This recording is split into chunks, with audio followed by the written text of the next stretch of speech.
meet with the 10-year Plan Commission to end chronic homelessness. For those of you who don't know, in 2004, Mayor Joines and the City Council and the Forsyth County Commissioners asked a group in our community to look at the issue of homelessness and come up with a plan about how to end it. And what they created is a document called the 10-year Plan to End Chronic Homelessness. And as part of their commitment to make sure that this plan becomes a reality for our community, they created a joint commission. And I wanted to introduce them to you today so you can meet the people who are in charge of making sure that our community never has people who are homeless forever.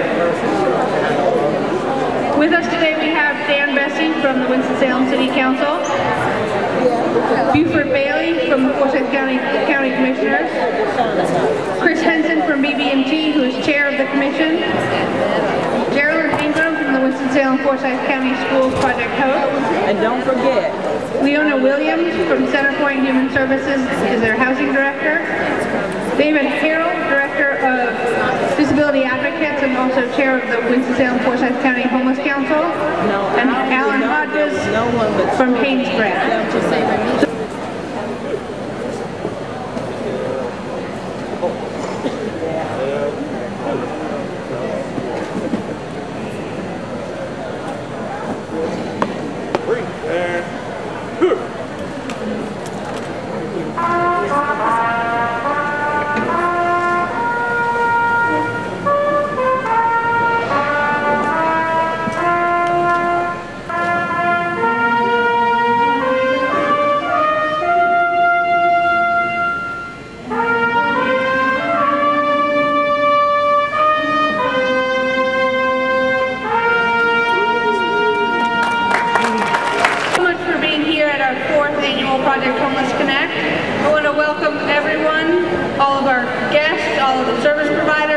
Volunteers that make this event possible today.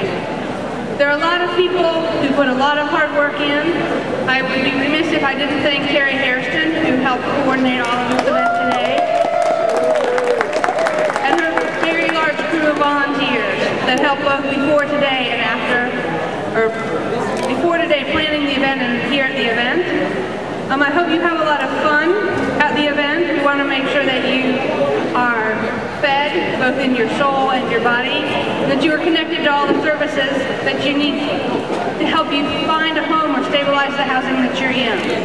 So welcome to our event, and I would next like to present Mayor Joines. Good morning, everyone, and welcome to the 4th Annual Project Homeless Connect.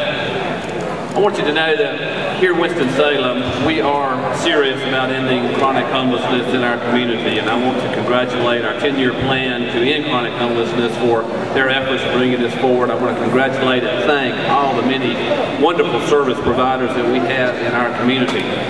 To tell you how serious we are about supporting homelessness, I've even agreed to do a Dancing with the Stars event to raise money for the Bethesda Center. Everybody got votes for me, by the way. Gracious and loving God, we give you thanks for this day in spring, when the newness of life is blossoming all around us. We ask that you use that to inspire us to embrace newness and the next thing that you are bringing about. We gather today as a community of people, some with great needs, some with great resources, and we come together to connect, to find ways in which we can all lift one another up. Good morning. We are Rolling Thunder, North Carolina Chapter 6. Rolling Thunder is a prisoner of war missing in action education and awareness organization.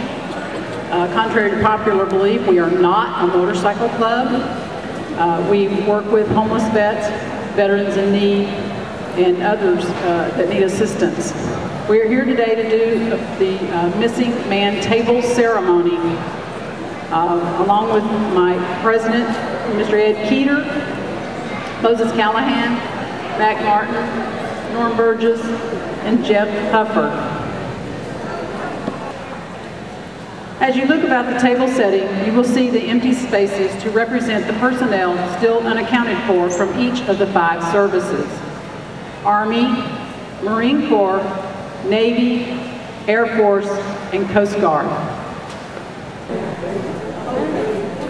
All those physically able, please stand, and veterans render a hand salute. We are gathering and sharing the stories of our community. You may have seen what we call our story bus out in the parking lot, and we're actually going to play a story for you today. And I want to thank Tom, our wonderful MC, for being so gracious and allowing us to play the edited story that has appeared both on our website and has been aired on our radio stations. This week on Storyline, while growing up in Washington, D.C. in the 60s and 70s, Tom Elmore became addicted to drugs. Today, he and his mother, Ruby, are both substance abuse counselors. This year we wanted to celebrate some of the great work that has been done by community agencies, corporations, and volunteers. So I want to start by recognizing a corporation who has gone above and beyond in helping us organize Project Connect, not just this year, but year after year. So without further ado, I'd like to present the award to American Express.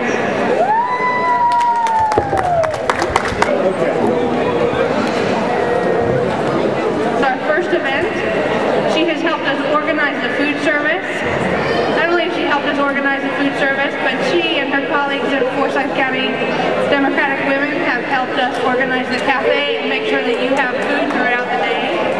So without further ado, I'd like to thank Ann Wilson. And I will thank not only Ann Wilson, but all the Forsyth County Women Democrats who come and help us serve every year. Since the very beginning of organizing Project Connect, the Bethesda Center has been a key part of making sure that this event happens not just by organizing before the event, but also making sure on the day of the event and after the event that we are able to provide the services that people are asking for. So I'd like to invite Mike Ryan from the Bethesda Center.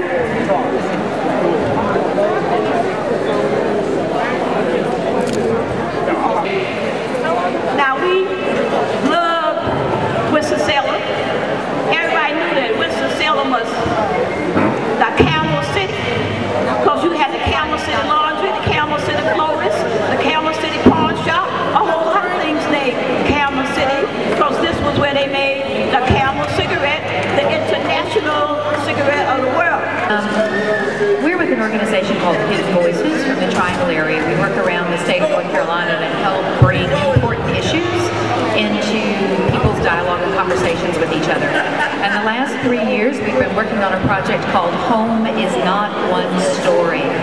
We started talking about home and homelessness with people who live around our state and realized that the face of homelessness is a whole lot bigger than most people realize. So we took the opportunity to talk with and record refugees, immigrants, families escaping domestic violence, foster youth and young adults aging out of the foster care system, people who are living in campgrounds and in motels, folks who are living in their cars, as well as veterans, and a lot of people who've been affected by the economic crisis and medical issues. And what most everybody said is that the general public doesn't understand homelessness in any real or profound way.